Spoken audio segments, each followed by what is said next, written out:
Bonjour à tous et bienvenue sur boursicoté.com pour ce nouveau point CAC 40 en intraday avec une tendance qui se confirme à la hausse puisque suite encore à un nouvel échelon atteint dans la détente de la guerre commerciale entre les USA et la Chine. Le CAC 40 franchit donc la zone ici des 7525 points. On s'attaque donc au gap qui s'était ouvert ici le 4 avril. Et donc on continue ici à inscrire de nouveaux plus hauts significatifs du point de vue de la tendance très court terme. Au niveau des indicateurs techniques, c'est assez hésitant au sens des histogrammes du MACD qui évolue en légère baisse. Donc on a une perte de dynamique. Le RSI continue à avoir une trajectoire plutôt positive. On se rapproche de la zone de surachat. Les volumes étaient très légèrement était en retrait donc par rapport aux séances précédentes. Donc pour l'instant il n'y a pas de réelle conviction qui se développe sur ce mouvement. Donc pour l'instant, on est dans une configuration effectivement qui donne des signes de continuité, mais à part la phase d'accélération que nous avons eue ici, on manque un petit peu de conviction et de force pour nourrir la suite de ce mouvement. Donc au moment où je vous parle, le CAC 40 gagne tout de même 0,79% à 7562,04.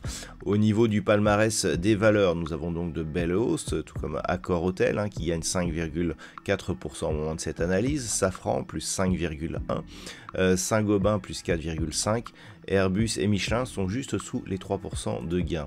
Au niveau des plus fortes baisses, c'est Engie qui est le gadin du jour avec une perte de 7,2% au moment de cette analyse.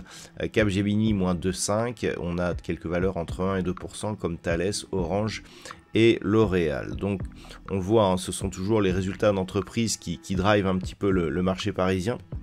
Donc globalement, on assiste à une détente, on le voit aussi au niveau des indices américains, et donc clairement on continue ici à effectuer ce rebond qui reste technique, puisque lorsque l'on observe la dynamique que nous avons eue ici, la dynamique de baisse et la dynamique de reprise, on voit bien que la force était du côté de la baisse ici, donc on n'a pas d'accélération haussière, on monte palier par palier, et on va essayer aujourd'hui de combler ce gap ici en atteignant la zone des 7585 points, et de franchir la zone des 7625. Donc c'est dire que en fait en quelques jours ici on a perdu l'équivalent de ce qu'on aura mis peut-être même plus d'une semaine pour revenir. Donc c'est je dirais le risque de cette dynamique, c'est en cas d'accélération, pour l'instant on est toujours sous l'influence de cette impulsion baissière. Donc les objectifs du jour, je vous en ai déjà parlé.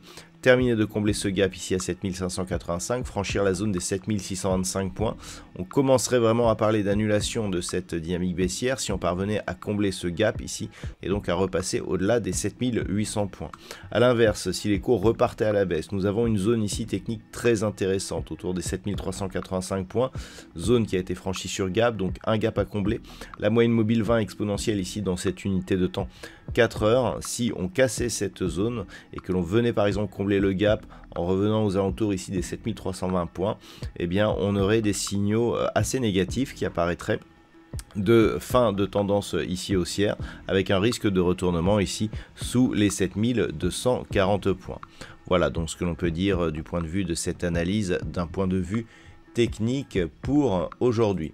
D'un point de vue macroéconomique, nous aurons donc au niveau de l'Europe, il n'y a pas de statistiques majeures.